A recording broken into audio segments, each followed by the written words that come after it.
Hello and welcome to another episode of Two Guys and a Chainsaw. I'm Todd. And I'm Craig. Well, this week it was my turn to pick, and I thought we needed to go with something kind of light. I don't know about you, but I've been just feeling a little weird and down lately. I think mostly it's the news. I wasn't in the mood for a real bleak horror movie or anything like that. I wanted something that we could kind of have fun with. And I had this thing on my list that had been on my list for a while. And I don't know if it was one of our more recent episodes that subconsciously spurred me to go back to this, but I chose 1989's Cutting Class. And the reason I had this on my list is, number one, at the time I put it on there, I had never heard of it before. I knew I had never seen it before, but it has quite a lineup of stars in it, including a very, very, very young Brad Pitt in one of his first screen roles outside of television. I didn't really know much about it. I purposely went into this really not reading anything about it. I knew it was billed as a comedy slasher film, and so I kind of was figuring it would be like a horror comedy, and I thought it would be fun and light for us, and I imagined you hadn't seen it before. So had you seen it before? I don't remember. It would surprise me if I hadn't, just because of the fact that Brad Pitt is in it. Not like I'm a huge Brad Pitt fan or anything, but I like watching these old horror movies with people who then went on to have a lot of fame. Yeah, there's so many. Yeah, and there are other good people in this too. Not necessarily A-listers, but people you're definitely gonna recognize. Some of them more than others, but still. But if I have seen it, I didn't remember it. So maybe I haven't, because I literally remembered nothing about it. Okay, cool. Yeah, so when I proposed it, you weren't just like, oh yeah, that one. You just really didn't know. No. I mean, I've known about it. I've been curious because it's always shown up on those before they were stars horror movie lists with Matthew McConaughey and Renee Zellweger and George Clooney and a bazillion other people who did horror before hitting it big. So I knew it existed, and I had seen maybe short clips of him in it, but I don't think I'd seen it. Okay, cool. Well, I'm so glad we're talking about it because I had so much fun watching this. I have housemates with me right now for this month or so, and I told them, we're watching a movie for the podcast if you want to watch it, and we had a blast laughing at this film. One of the biggest things I'm not quite sure of, I know it's labeled as a horror comedy. I wasn't sure how seriously we were supposed to take it. It is that bizarre. It was hard, yeah. I couldn't figure out the balance either, because it's not goofy funny most of the time, but then they throw in really goofy jokes and they kind of don't land. It doesn't match up tonally. Yeah. There's a bunch of dick jokes and stuff that kind of come out of nowhere, and I'm like, are we in the same movie? This is... I know. It's weird. It really is weird. That's the weird thing. We've done movies before that we suspected were only labeled comedies after they were received as comedies. Movies that were meant to be serious, but they were so inept that they are quite silly. And then later on, it's like, oh, we meant for it to be silly all along. Ha ha. We've done horror comedies that just weren't very funny, or like you said, didn't quite land. And of course, a lot of the horror that we've covered is low budget and ineptly done, and it's unintentionally funny, and that is its own genre. I'm really not sure where this fits in, like you said, because it's just so tonally inconsistent throughout. Yeah, well, this is the director's first and only, I think, directing credit, but he had done some serious stuff. Didn't he do some writing on Deliverance, I think, maybe? Yeah, he did some writing on, well, you're talking about the director was an additional crew on Deliverance. Okay. The writer, well, what I was going to say, you're talking about the humor and the jokes and stuff. The writer went on to do Salute Your Shorts. Yeah. And I think that tells you everything that you need to know about the humor here. Yeah. It's kind of juvenile humor, and I don't know why it doesn't land. I think some of it, I don't know. I think it's a combination of a lot of things. The direction, the acting, it's just they're not sure of what tone they're going for. Yeah. Oddly enough, the director, this is only his second movie. He's uncredited as a director on Exorcist 2. Okay. Both a writer and a director. I'm not sure what that means. You wonder what his involvement was if he was uncredited, right? Right. Of his second unit director, he did little things like who knows what he did. But this was his only movie that he's ever directed since then. Although he did write screenplay for Excalibur and The Emerald Forest, 2 movies I'm familiar with, but that's about it. So yeah, these 2 guys who wrote it and directed it didn't really go on to do anything else we can judge this against necessarily, except like you said, salute your shorts. And I liked Salute Your Shorts, but it was really, I mean, the whole point of it was juvenile. It's dumb. Right. But this isn't that either, so. But it is in places. Okay, so this is also like the 3rd Jill Schoelen movie we've done in a row. Like, I don't know. Yeah. I swear, total coincidence. It's crazy. She's the lead in this movie also, and her name is Paula, and she was reluctant to do the movie because she didn't like the script, but I guess she was brought in because she heard that Martin Mull and who's the other big guy? Roddy McDowell. Roddy McDowell, yeah. We're both going to be in it. We probably know him best from Fright Night. He was the washed-up actor, horror host in that one. But I mean, he's a veteran. Yeah, and he's done a million things. Yeah, he's a veteran of the stage and screen. And Martin Mull is a veteran comedic actor, right? Oh yeah, he's done all of the I can't think of the guy's name, but the Guffman Best in Show type movies, and he was on Roseanne and stuff. Hilarious. And these guys, like I said, not necessarily A-list, but reputable actors that people would definitely know. So I could understand why she'd be like, okay, if they're going to do it, I'll do it. Yeah, yeah. I wish that she had a crystal ball and could have seen into the future what these guys were going to do in this movie, because I think she would have reconsidered it. Yeah. There's one point in the movie where Roddy McDowell is in a Chiquita Banana wig looking into a mirror, and he says, "What are you doing?" And I'm like, that is exactly right. What are you doing, Roddy McDowell? Why in this movie? Wow. That must have been a good check. Oh. It must have been a good check for a day's work for each of them. Oh my God, I was so embarrassed for Roddy McDowell in this. Not that he performed poorly, but what he was given to do was just like, I can't even begin to describe it. We will eventually, but yeah, very strange. And I wanted to even think, is this supposed to be parody of slasher? Is this supposed to be like a comedy in that it's a parodying slasher films? I don't know. It's just so weird. The dialogue is strange too. The opening credits are just like 5 minutes of this paper boy throwing papers, and eventually we get in on Paula and her dad, as you said, Martin Mull, Bill. One of the first lines of the whole movie is he comes out and she's like, "Daddy," he asks her to go if she wants to come hunting with him or something. He's going to go hunting for like a week. Honey, this is the first time I've left you alone. I should be worried. Daddy, you are a great district attorney, but you're a lousy hunter. Jesus Christ. And he ends up going on his little hunting trip by himself, and some unknown person shoots him with an arrow in the chest, and he falls down in the swamp. Yeah, these are the first minutes of the movie, and I thought, wow. Martin Mull was smart. Like, yeah, sign on for that. Get the check. I thought, I can't believe they're killing off the dad in the first scene. But it's, and just describing it doesn't do it any justice, because it's all goofy. Like, he's dressed ridiculously in, all this hunting gear, and like, he wants to bag a mallard, and he goes to like the bait shop, and they rub dirt on him so he'll smell like it's just all very silly. Yeah, there's a character there who we never see again, who it seems like they're setting him up for something, right? He takes him outside, he smears dirt on him and whatnot, and then I don't think we ever see that guy again. It's very silly. But I'm reading it in my notes, and I'm thinking, the way that it's reading on the page, it sounds like a spoof. But it's not shot like one. Like, it's shot seriously. Like, then we're introduced to Dwight, played by a very young Brad Pitt. And he's just the pretty douchebag from all of these movies. And he drives his fast car around, and he almost runs over a little kid and then, like, jokes about it. Yeah. And that was a strangely set up scene. I mean, it was just kind of dumb, right? The little kid on his Hot Wheels who comes right out into the middle of the road. Like, you can see where this is going a mile away. And then he's at school, and his friend Brian is there, and they exchange some looks, and I thought, okay, this guy, they don't like each other. Like, Brad Pitt's the nice guy.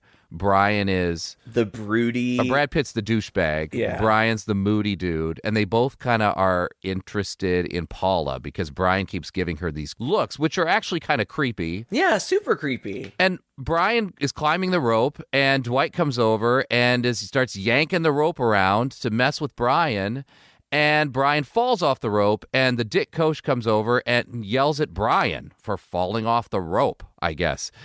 Yeah. And then later, they're at a hot dog place, one of those places where you could park and eat. This whole scene was ridiculous. I know, that's what I'm saying. Like, it seems like, I don't know. Okay, so imagine this. Imagine you take Jill Schoelen out of this role and you put a young Anna Faris in it. I think that if they had played the comedy up more, it would have been a lot more funny, but they're just playing it straight. So when I don't know, Brad Pitt shows up and there's some banter about her wanting his ring, but he can't, he'll never give up his family ring or something. And he's like, I'm going to go get some food. Do you want anything? And she's like, yeah, I'm really in the mood for a hot dog. What? And the way she says it, right? She says it kind of suggestively, but not really funny. Not suggestively enough. Yeah. And right. And then she's like, what? I'm hungry. And then he walks away. And then the other guy, Brian, shows up and he's like, here, you can have my hot dog. Like, come on.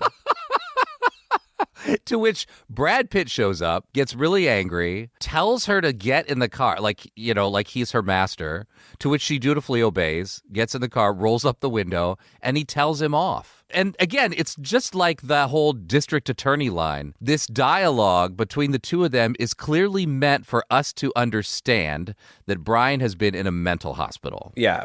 He's back from a mental hospital for some unknown thing, but Dwight is making fun of him and insulting him. And the dialogue is stilted, and Pitt's acting is a little early, right? A little early in his career. It's fine. It's all fine. But there's definitely a big contrast between the two of them. Sure. Anyway, and so he drives off. What we're going to find out later is that they're actually friends.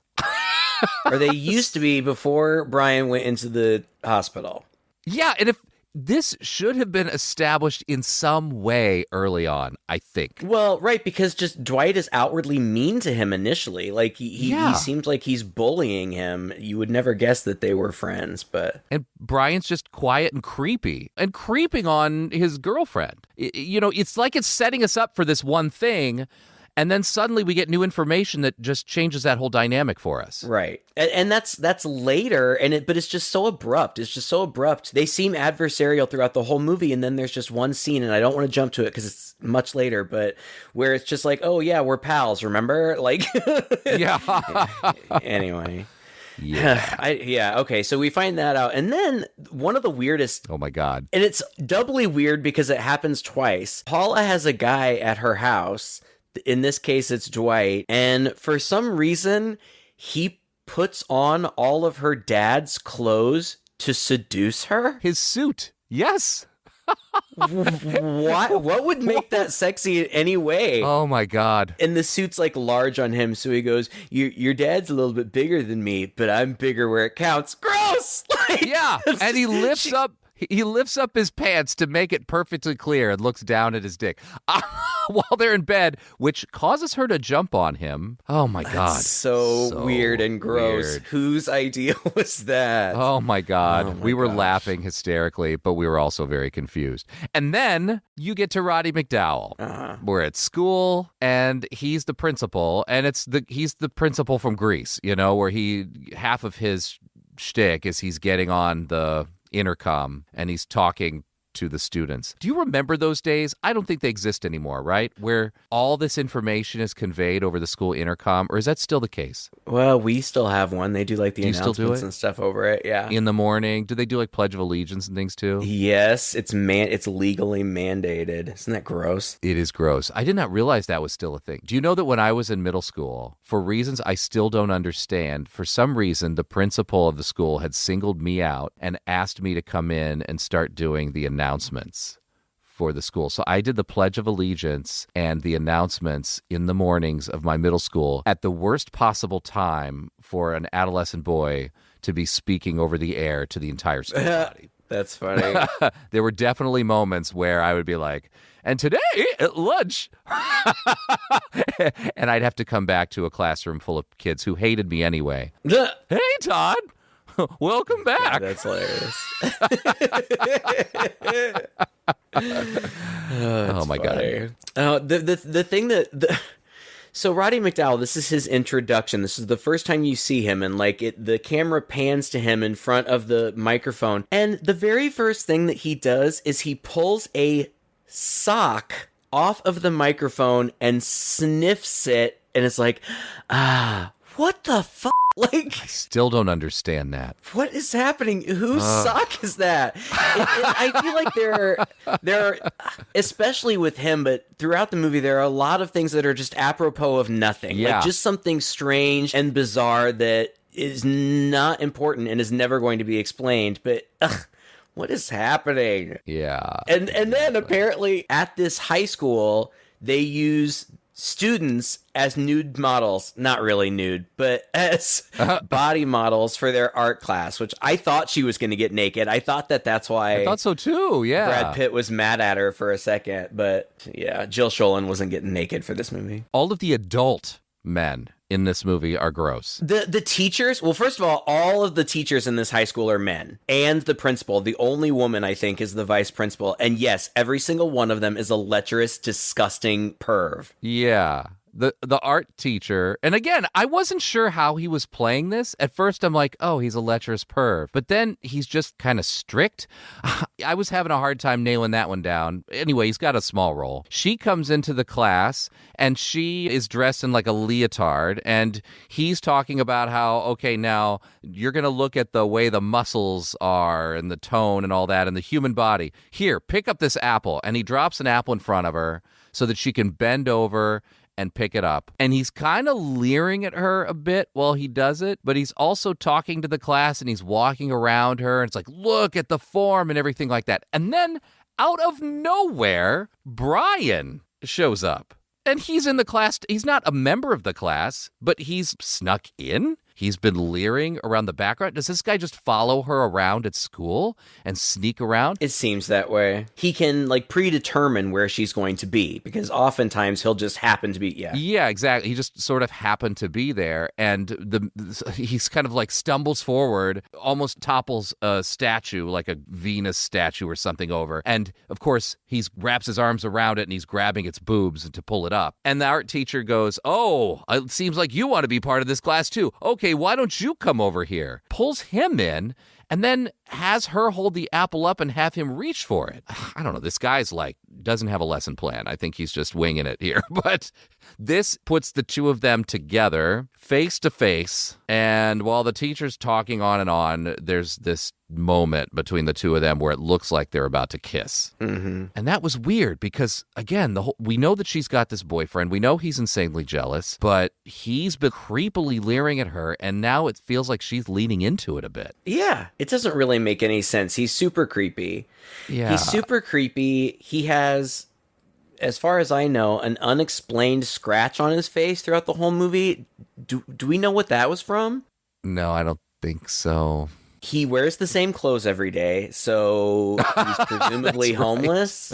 He follows her around everywhere she goes and just stares at her with a glaring, emotionless stare that she returns with batting eyes and smiles. Ew, what about this is appealing to you? I mean, not that Brad Pitt is that much better. He's kind of dumb and douchey or whatever, but he's not a big creeper. Ugh. Yeah. So then I think she walks out of the art class, or maybe she's just walking down the hallway, and the principal swings by and is like, "Stop by my office, will you?" She says, "Why?" And he's like, "It's a surprise." And I was like, what? Mm-hmm. Are we going there too? And so she goes into the principal's office. And at this point, I kind of have to point out the sound is bad at moments of this movie. Like, it feels like they didn't do audio cleanup or they didn't have the mics close to them. And there are moments where it's just really echoey and sometimes even hard to hear, which makes the movie feel a little cheap at times. And this is one. Anyway, she ends up going to the principal's office. And the minute she steps in, he is just checking her out. He hands her a dress. And I guess it was the uniform? He's hiding behind a plant at first. Oh, God, yes, that's weirdo. Right. Like, oh, she's coming. She comes in, he comes out, and he gives her this dress as though it's like a gift. I think it was a cheerleading uniform, wasn't it? It is, but the way he presents it, it's like, and I know you've been waiting for this. Here you go. I wanted to give it to you special. And she's like, oh, thank you very much. And he's like, well, you'd like to put it on, wouldn't you? And she's like, oh, and he's like, oh, that's okay. You can put it on. I'll turn away. Oh, God. But of course he doesn't. And she's bending over as he's checking out her underwear. It happens a couple times. Oh, Those are pretty leering shots too. Like, oh, yeah. They were very leering shots. We were checking out her underwear, too, as the audience member. And it didn't make me feel the least bit comfortable.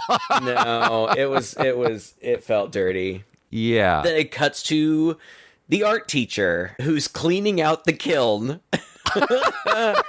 The walk-in kiln. Right. And so, like, he's already 2/3 of the way in there. So kind of just like killer POV can just kind of nudge him in and close the door. And then he gets burnt up in there. That was cool, actually. I was like, oh, wow. I thought that was cool. It's kind of scary. The music was good. The idea of this guy burning up in a kiln was pretty freaky. I liked that. We got some killer POV, and it happens a few times.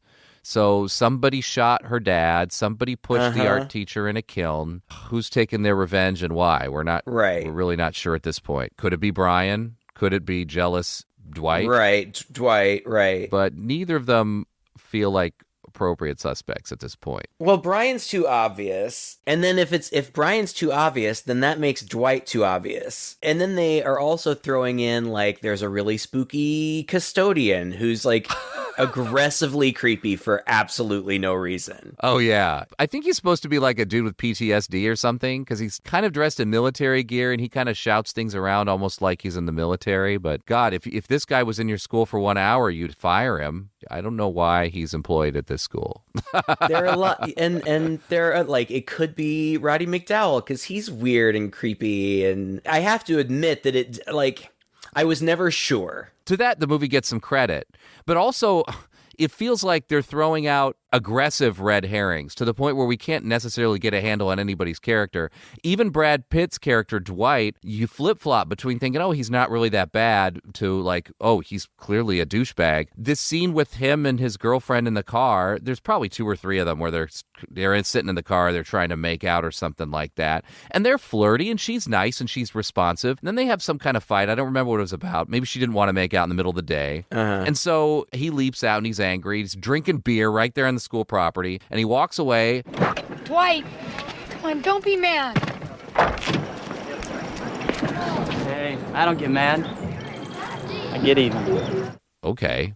Yeah, what does that even mean? Right. What are you going to do? Reject her? Like, right. Get even with her? What the hell, right? So, yeah. Everyone's creeping on Paula. Paula is doing her homework. It's nighttime now. And she hears like a knock on the door and she answers the door and there's nobody there. But Brian is clearly just like creeping on her from behind a bush across the street. Like a cartoon character. Yeah. And she kind of giggles like, and just goes back in to do her homework like, oh, isn't that cute? He's stalking me. And then the camera cuts to the exact same scene. I really think it was the same footage of her doing her homework at the table. Another knock comes on the door, and when she opens it, it's Brad Pitt and 2 chicks. Well, like her friend and somebody else, right? No, it's a couple. It's a guy and a girl. Not that it really matters. Oh, that's right. She's got a redhead friend, and then they've got another goofy guy friend. Yeah, and they have a weird scene too. Like, everything about this scene was awkward. I just remember it. I don't have any notes about it. I just remember being strange because for some reason at this point, Brad Pitt is begging her for her key to the records of the school. And why does she have this? We actually saw the principal give it to her, but I don't remember why. Why on earth would she need the key to the files. Like, I could understand, like, maybe if she needed the key to the school so that she could let the cheerleading team in or something. Yeah. Right, but specifically the files? That was really odd. She wasn't the daughter of the principal, was she? No, her dad was the prosecuting attorney. So the next thing you know, they're sneaking into the school. And I have no idea why. They want to look at Brian's files. Yeah, but I mean, it's kind of a very impulsive thing, right? I guess because he's back, they want to look at the files and figure out more. Well, and he's weird. I don't know. So they break into the school. The janitor's still there. I mean, there's a very Breakfast Club moment where they're like barely, running through the halls, barely not being caught by the custodian. And then they pull out the records and suddenly Brian's in there too. How did Brian appear? They go in there to this, office and the lights are off and they turn the lights on and they're looking around, and at one point the camera moves over to the water cooler and it's just Brian's head behind the water cooler. Yes. So it looks like his giant head in the water. Like, what? Was he sleeping in there? Like, what? How did he fit behind the wall? This water cooler, when we first see it, is up against the wall. Yes. And it's just bubbling. Yeah, the next time we see it, suddenly his head is behind there. And any idiot, and her friend does go over to the water cooler to pour herself some water and doesn't notice this guy behind it, even though she's staring right at it as she's taking the... Oh, it's so dumb. Yeah. And that's what I was like, is this supposed to be a comedy? It feels very cartoonish at this point. Yeah. I don't know. I think it is, but I just don't think it lands. Brian's file says that he's a violent schizophrenic and that he'd been going through shock treatment. Oh, yeah. And Dwight's like, oh, man, they shocked him every day? That sucks. That's terrible. Brian's school file is so detailed that it tells all of his medical history plus the exact voltage that he was shocked at every day. Yeah, right. And even when they walk out of that room, Brian is around every corner. Suddenly he disappears from the water cooler and reappears in the corner of a room that Paula wanders into. And then we cut to the swamp and Dad is still alive. Yeah. What? But even before that, like, I just thought that it was hilarious. Like, apparently an entire class is just going through a nature walk, like, in the swamp for no reason. Yes. Like, some of them have nets and some of them are just walking around, and the teacher is, like, trudging through the knee-deep marsh and is like, there's not a species in here I can't identify. Like, are they on like a hunt? Like, are they just supposed to try to catch things and then show the teacher and he'll tell them what they are? But the teacher steps on what I thought was the corpse of Martin Mull, but then he wakes up. Yeah. I'm like, what? This is at least a day later, and I couldn't believe. Yeah. He's been laying there all night. Apparently. And I don't know, they don't see him except for, it seems like Brian sees him. It appears to be. It's kind of a fake out, right? Like Brian walks past and then he kind of pauses. He doesn't turn around, but he pauses. And he kind of looks down and to the side. And at this time, I think Martin Mull is sort of trying to cry out, but you can barely hear it. And I think the teacher even says, Mother Nature cries to you. It's just jokey. But then Brian bends down and he picks up a snake. So it's like, No, he actually was interested in a snake that was down there. And he walks off with the snake. So, yeah, it's a bit of a fake out moment. And then we're in the cheerleaders' dressing room and no nudity. Not yet. There are some boobs later, I think. There will be two boobs later. But we were shocked at this moment. Like, all of us turned to each other and were like, almost said at the same time, cheerleaders' dressing room and nobody's naked. Very unusual. But they're at the game. This is the basketball game. Oh my God, this is all so bad. It is all so bad. Dad has taken Dwight aside. I think there was a little scene where the dad was talking to this dude who looked very familiar. I looked him up. This black actor, Alexander Folk, I think, who played Mr. Nicholson, who's this recruiter who suddenly, again, it's just like this sudden thing that is introduced. is that now it's very, very important to Dwight's dad that Dwight get a basketball scholarship. And this guy is there to watch the game, to see his performance. And this guy's been in Dreamgirls. He's been in all over television. I don't know. Did you recognize him? I recognize his face. I was like, I've seen this guy in a lot of stuff. And no. He's been mostly on television, and he was in The Last Starfighter, Christmas Vacation, Slumber Party Massacre 3, House Party. Oh, yeah. I think he was maybe the cop at the end of Christmas Vacation. That sounds right. He was indeed. That sounds right. Yeah. But yeah, so he's there, and Brad Pitt's playing basketball. All of this is really poorly shot, I thought. And there's her friend. What was her friend's name? Colleen. It doesn't matter. Her dumb redhead friend. Her dumb friend. Takes off her panties. Like, I'm going to cheer without panties on. So they do some cheering. And of course, the principal and a bunch of guys, adults, are leering at them from the crowd, noticing they don't have panties on. Eventually, they sit in the bleachers, and one of her Colleen's boyfriends or something like that comes up from underneath and is like teasing them from under the bleachers. And she makes some comment about that. And he says something, and he's grabbing at her legs and things like that. Anyway, there's a fight on the court, and Dwight blows his chances at getting recruited. And his dad gets very, very angry, and Brian is still creeping. And so so far, I was actually kind of getting impatient with the movie because most of what we've really seen are like random antics and those two guys who got killed that felt like forever ago. But now her friend gets pulled under the bleachers.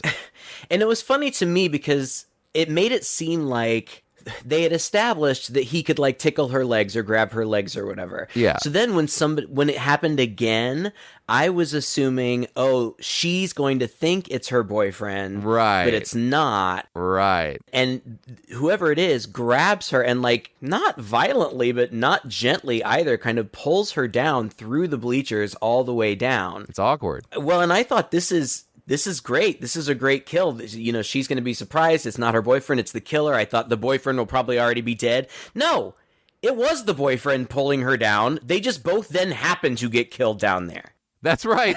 She witnesses him getting his throat slit, which, again, I thought this was actually a pretty good kill. I still liked it, yeah. Yeah, she's facing him. It's real dark. There's just light, coming through that slit in the bleachers. It's coming across both of their faces. So you can't see the killer, but you can see him dragging the knife across his boyfriend's throat. And she's screaming, but it's at the exact same time that everybody's cheering because the game has been won. So everybody's standing and everybody's cheering. So it's that classic nobody can hear her scream while she stands there a foot away from her boyfriend getting his throat slit, which is horrifying. And of course, she gets killed too. We don't really see that part, but we know she's gone. Right. So anyway, then the two lovebirds are meeting again in the car, Brad Pitt and his girlfriend, and there's this hilarious shot while they're making out in the car where Brian's head just slowly raises up in the window and looks in on them.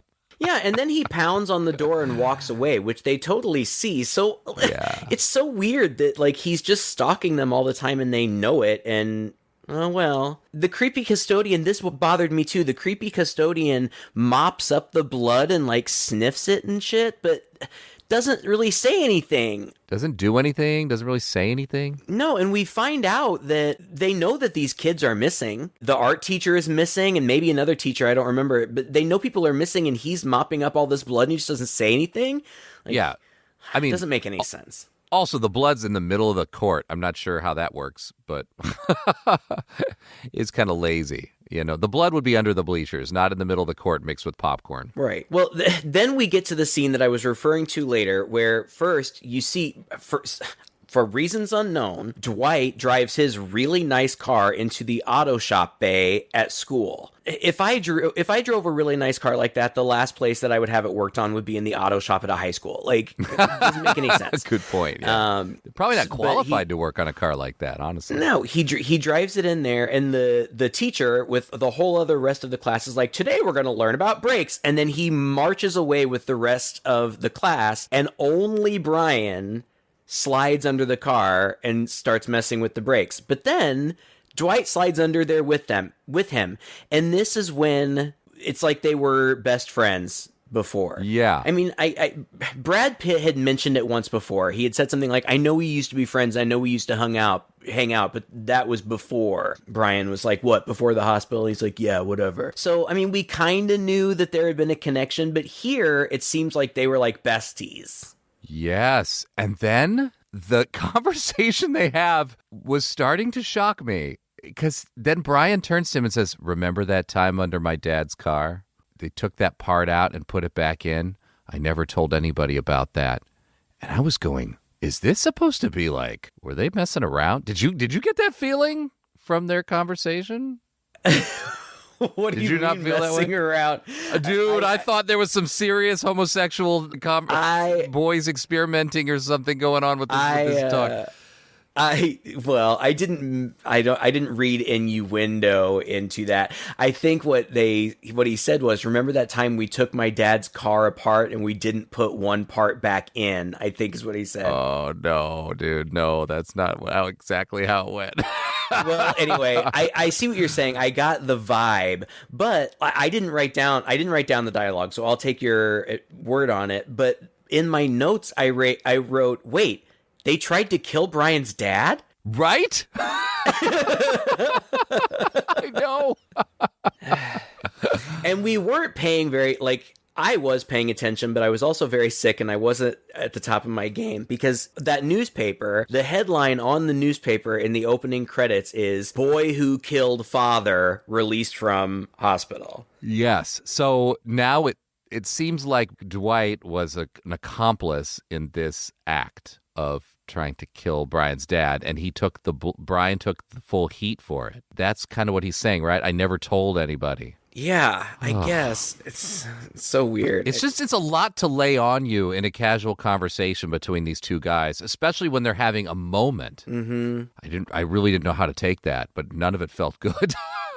No, it felt really strange. It's confusing. At this point, I really started to feel I felt like Dwight was set up as a douchebag from the beginning. And at this point, I started to feel sorry for him because me too. His dad was a real douchebag to him. And now there's another scene where a teacher yells at him again for really no reason. And these teachers have been really kind of picking on him the whole time. Yeah. And at first, he's kind of, a jackass and you kind of think he deserves it or whatever. But no, it really kind of seems like they're singling him out and picking on him. Mm. And Brian actually stands up for him and they end up both getting kicked out of class. And they're in the hallway and Brian's like, once friends, always friends, right? Yeah. And I see what you mean. I thought there more to this relationship than what we know. I really did question that at some point. And but I don't know. I figured not. I figured surely if that were the case, I would have known about it going in. The Brad Pitt homoerotic, horror movie that he made before. But it gets those overtones here a little bit. I mean, I don't think I was wrong in reading a little bit into this, but it doesn't go anywhere. So maybe it was just... Anyway, who cares? That was that, and they're both sent to Mrs. Knox's room, where she has a very bizarre conversation with Brian. It's so off. I think you're like every other teenager who sat in that chair. You believe that the adult world is colluded to cause you harm, when nothing could be further from the truth. We want to help you take your mind and shape it. We want to put our values and virtues in your bodies so that we, the teachers, can live on in future generations. Are you willing to accept what we have to give you? She was basically saying, we indoctrinate you. Yeah. And then she's like, are you willing to take what we have to give? And I don't know, he tells her to off or something. I don't remember. That's so weird. Now, we also have a quick cutaway to, I don't know, this is 2 or 3 days later. Now Paula's dad is still in the swamp, and he has the strength to crawl out of the swamp, get up, and walk away. And then it cuts away from that. It's like the movie feels the need to remind us that her dad is still alive, and he's making his way out of the swamp over the next couple days.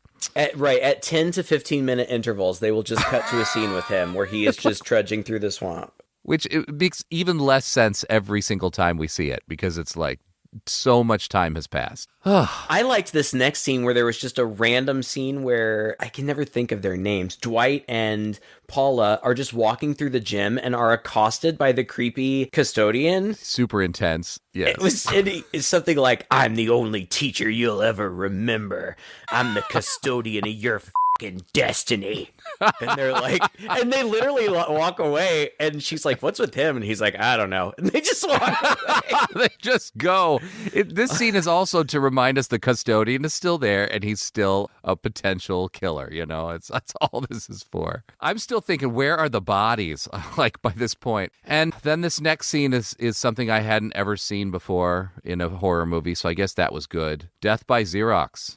It was a new one. That one teacher who chewed out Brian, Mrs. Knock, wanders in to that room where the Xerox machine is, and somebody comes up from behind her and shoves her face down onto the glass, and I guess presses it with enough force that it kills her? I don't really know how that's supposed to work. I think he was bashing her head Really? against it, I think. Okay, I guess. And I feel like I have seen this before, and probably this came before, and I saw it later. It feels like a very Chucky thing to do. I don't know. Oh, right, maybe. But Xerox has a bunch of bloody faces of her. yeah, I liked it. Yeah, it was cool. Yeah. And you would recognize this woman, too. I looked up her name. I think it was Nancy something. She's really familiar. Nancy Fish. She's in tons and tons of stuff. Yep. And I always like her. But then I feel like the next scene, or one of the next scenes, is a small group of angry parents all holding up those photocopies of her, like, dead, bloody face. Yeah. And there's going to be a mob. But how about that intense encounter that Brian has with Dwight at the sink in the bathroom? Oh. With those like electric guitar riffs, and they're splashing water on their faces. I swear, if there was ever homoerotic tension, it felt like this moment right here in this movie. Well, Paula finds the body and screams. Finally. And Dwight and Brian, who I guess had been fighting in the bathroom, is that what they were doing? Yeah, they had an intense moment. Dwight immediately points at Brian. It's like, it was him. And then there's a big chase. And that's when we see the principal in the Chiquita banana wig. What? It's just, I guess it's just a gag, and I should just get over it. But it just can't. It comes out of nowhere. Out of nowhere. It's so silly. What are you doing? In this, again, in the intense moment of the movie where we're supposed to be, it's supposed to be a chase scene. Well, it definitely broke the tension. So the principal's in there playing dress up. Brian manages to sneak out, and now the cops are out with dogs looking for Brian in the woods. And the dad is stumbling out of the woods too. Right, and there's a manhunt, and yet they still don't manage to stumble upon Martin Mull. A freaking dog finds Martin Mull. The hound dog finds him. Now, that's supposed to be how it works. So what happened after that where he still wasn't found? I have no idea. The dog ran back to his guy and kept going? I don't get it. I don't know, but this is where things start to get really funny to me. Because first, now, there's the angry parent meeting, and so Brian is on the run. Brian is at Paula's house. Throughout this whole movie, Brian is riding a bicycle that is clearly a girl's bicycle. Yes, with the tassels hanging on. It has tassels and a banana seat, and there is absolutely no explanation of why he rides a female child's bicycle. Anyway, Paula finds a recording of her dad apparently rehearsing his final argument in Brian's prosecution, and he calls him like a monster and a murderer, and you have to put him away forever. It's so dumb. She's up in there reaching up for some of these papers in the cabinet, and the tape recorder falls out and hits her on the head. Like, it literally, like, I don't know if it literally hits her on the head, but that's basically how it happens. Like, just this bong, this like exposition just knocks her on the head. That's exactly, because then it turns on the tape recorder, which happens to have the tape in it, which happens to be queued up at the right moment. Yeah. And meanwhile, back at school, Brad Pitt is walking around reading Shakespeare, To Be or Not to Be, and somebody's like, what are you doing theater now? And he's like, well, I'm not going to get a basketball scholarship. I guess I better try to get good grades somewhere. Like, so now all of a sudden he's an actor. And so she runs into play practice with a script that she has apparently typed out, that she has transcribed from this tape that she just found. Yeah. And she forces him to read this testimony where it comes out that he was the one who taught Brian how to cut the brakes on his dad's car, which ultimately led to the dad's death. And when Brian was asked to identify who had taught him how to cut the brakes, he said, "Friends don't betray friends," or something along. Yes. Then we cut to the girls' locker room again. And this time, Boobs. a pair of boobs right in front of us, moving around and then moving out. Headless boobs go across the screen. So we got our nudity in. I guess that gave it an R rating or something. This was released direct to video, so it never made it to the theaters, believe it or not. But it's got what it needed. It's got his blood. It's got some F-bombs. It's got some boobs. Yeah. Just two. Very quickly. So then there's the gym teacher, who's also creepy and weird and aggressive, like the gym teachers in these movies really are, and is like mad at them for some reason. Brian and Dwight, right? Yeah. Or no, Dwight and Paula. I don't know. Who cares? Brian's not there. He's on the run. Yeah. Dwight's going to fail Jim because he refuses to dress out. Like, at this point, they don't even care about the writing. Like, yeah, they've got to get Dwight back to the gym by himself later sometime, so they just stage this scene where he refuses to dress out for Jim, so he has to come back the next day. It's so stupid. Well, it's stupid because we're going back into school antics again. People have been dying, a body's been found, there's kind of momentum on the plot, and she's got this reveal for him in the script and all that, and then suddenly it's the gym teacher in the gym, and like you said, it's just they got to get him there so they can do another kill. Dwight has a weird moment where the gym teacher is walking away, and he notches a bow and arrow and aims it right at him. Yeah. Before Paula runs up and interrupts him, and he shoots it away from him. What? So again, I think another thing to just try to throw more suspicion on Dwight. Yes. Meanwhile, Paula's dad is still crawling around in the mud. Oh, God. I know. Dad's still crawling. Yeah. Well, Dwight shows up at Paula's house drunk and feeling sorry for himself, but she sends him away. And then we see somebody sneaks into her room, and it's Brian, who not only sneaks into her bedroom, but while she is like bathing her, like she's not in the tub, like she's washing her hair like over the bathtub. She's nude except for her panties, and he comes in and he's like, "I'm not gonna hurt you." Well, you could have knocked on the door or waited until Right. she was not naked. This is very awkward. And she's like, "You're the killer." He's like, "No, I'm not. I just need your help finding the killer." And she's like, "I don't believe you." And he picks up these pair of scissors, and he's very menacing. Yes. I mean, she doesn't even have use of her hands because she's covering her boobs. It's very weird. Yeah. And he picks up these scissors, and she's scared, and he says, "Don't be scared." And he gives her the scissors and says, "If you really think I'm the killer, then just go ahead and kill me, because if you think I'm the killer, then it's me against the world. It's just me." So, but she doesn't kill him. So apparently he just watches her sleep all night, taking a break only also to put on all of her dad's clothes. Yes. What was this all about? I don't know. Then we get the greatest kill scene in the movie. The movie is such a mess, but at least it's got some fun kills. And the coach is bouncing around on the trampoline. Was this when he was supposed to meet up with Dwight? Yes. Yeah. And he does meet up with Dwight. Dwight is still drunk in the morning. The only thing that we skipped that's relevant is that Brian has a couple of those photocopies of the teacher getting killed. Yes. And in one of them, you can clearly see Dwight's ring. You know, like, it's been made very clear that this is his ring. Now, there were a couple of weird things about it. One, it didn't look like the ring fit. It looked like the killer was wearing it on the middle digit of his finger. And the other thing that made me, again, I don't know if this was intentional or not. If it was smart. So I think maybe it wasn't. But when the initial discussion about the ring, when Paula wanted it, he was like, "Nobody's ever getting my family ring." Like, family ring, like not his class ring, like his family ring. So I really thought when I saw this, I'm like, oh, it's going to be Dwight's dad. I thought that would have been a really good misdirect, because his dad is a big asshole and is super violent. And yeah. Anyway, it's not. But there's a great killer POV here where we see an American flag. The killer is holding an American flag out in front of the camera, approaching the coach as he's bouncing around on a trampoline.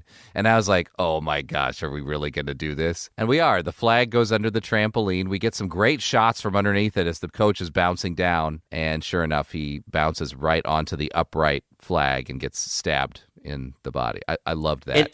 Right. And it would make the most sense that Dwight was the killer at this point, because he's still drunk. It's morning, but he's still drunk.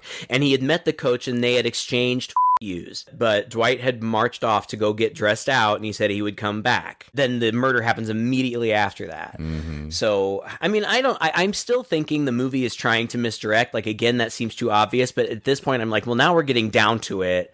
Like, oh, God. Then it just goes crazy. Paula is now in school, and she finally runs into her friends' bodies in one of the closets. They're like tied up. They fall. She runs around. The school's dark. There are not many people there. She runs into the math teacher, who just comes around the corner, and he goes, "It's a dangerous place for a pretty girl like you." Also creeping on her. Mm-hmm. And she's like, "Come, follow me. There's something." And so he runs with her, and they end up in a classroom. And the doors are shut, and they turn around, and there is a puzzle on the board for them to solve. Mm-hmm. What is happening? When did this turn into Saw? I know. Suddenly, the doors slam, and each door, both of which, by the way, I'm pretty sure just lead out to the same hallway. Yeah, I think so. But there's a 1 painted on the one door and a 2 painted on the other door, and in between them is the wall with the blackboard on it, and there is a math puzzle for them to solve. And he, for a math teacher, is having a very hard time fretting over this puzzle and getting it right. The teacher gets it wrong because of the time zone difference in the thing. And he goes to door 1, and Brian jumps out and says, "Wrong!" and axes him. Mm-hmm. So now we know Brian is the killer. Right. And he menaces Paula, and he's like, "You always liked what's his name better than me. Will you go out with me now?" And then he's like, he has some monologue about how when he heard himself called a murderer, like it really clicked for him. Like, you know, some people are doctors and some people are lawyers, and he's a murderer. He says, so don't take it personally or I kill you. I'm just doing my job. Oh my gosh, it is so stupid. He says something like, "I became a murderer. Something was bad, but the hours were good." What? It's really dumb. And he talks about killing people beyond the confinements of time and space and changing the course of history forever. I must have completely zoned out because I don't even remember that. And it probably is because it doesn't make any sense. Like, what? It's so dumb. Yeah. God. But then Brad Pitt rushes in to save her. Why he didn't just run in through the already open door, I'll never know. But instead, he smashes his way in through the closed door. There's some chase. He grabs her, I think. They end up back in the science room. This whole chase scene is so absurd. I don't understand why they aren't able to get away. Just run out of the school. And also, where is everybody else? I have no idea. I do know where everybody else is. Everybody else is at Mrs. Kvetchka's or whatever, her memorial. Oh, okay. Because remember Brad Pitt said, "I can't come tomorrow because that's her memorial." Oh. And he's like, "Well, you're going to come back." Anyway, not that it matters, but that's where they are. Well, they end up in the shop again, right? And there's just the this machine insane, shop, yeah. Yeah, and there's this insane fight sequence. And I have to admit, I liked the environment. Tools everywhere. They got a little bit of smokiness going on. They got things kind of, the camera's moving. Things are in the foreground. Things are in the background. It's like, it's really close to being stylish, but something about the cinematography is just a little off, and it doesn't feel like it just doesn't feel like it should. I don't know how to describe it. It just doesn't. It doesn't feel particularly well choreographed either. Yeah, maybe that's it. But you're right. It looks the way, you know, the way that it's shot, it looks like it should be exciting. It looks like this should be a fun set piece, but they just don't really do a whole lot with it. No, and it's got this same problem that a lot of these low-budget movies have, where they're fighting, and this girl is useless. She just stands there watching them as they fight, like, pick something up and hit him over the head, you know? Like, they're fighting with electrical tools, and Brad Pitt at one point is like, "Unplug his drill," or whatever. And so she like looks at every cord like 16 times, finally pulls one out, and Brad Pitt's thing goes off, and they all look at each other like, "Whoop," like it's supposed to be a gag, but it just doesn't play at all. Just doesn't land for some reason. What? Who said this line? I wrote it down. "Last night I had a strange tingle all over my body. Have you ever felt my tingle?" That was Brian. Oh my God. Oh my God. That was after he tried to get Dwight to kill her. He's like, "Dwight, you're just like me. You're a killer. You kill her and you live." And he's got like his head in like a fireplace tool. I don't know. Weird. Oh, is that in a vice, right? Yeah, well, and then he gets his head in a vice, and then that's when he kisses Paula and says, "Have you ever felt my tingle?" And that was... I don't think I've ever heard a funnier line. I laughed so hard. Oh, my God. And I guess, I don't know, he wants her to feel his tingle, I guess. And if she'll feel it, then he'll let Brad Pitt live. So she's like, okay, I'll feel your tingle. And he's like, okay. And she's like, just close your eyes. And he does for a second. And then he opens them and he's like, I couldn't trust your dad. Can I trust you? And she's like, oh, I would never. And so he closes his eyes again. And she grabs a hammer and takes the claw end of it and hits him in the head. And then she says, no more f***ing around with my emotions. What? What are you talking about? I laughed so hard at that. I couldn't understand this at all. And then the creepy custodian comes in and says, what is this, survival class? And then hits on her. And then says, I wouldn't mind cleaning up after you at all, miss. Oh, my God. She walks away. Oh, my God. And then it's like, there's like cops and stuff and everything wraps up. And then Paula and Dwight are sitting alone in his convertible. And I think she says, I liked Brian. Like, what? Is that what she said? I liked Brian, but now I like you or something. And then she's like, I want to go fast. So he throws his car into gear. We see Martin Mull stumbling around in the hills. And I thought for sure, I actually really, really hoped that they were going to smash right into Martin Mull. I know. I was waiting for that. I was really hoping for that too.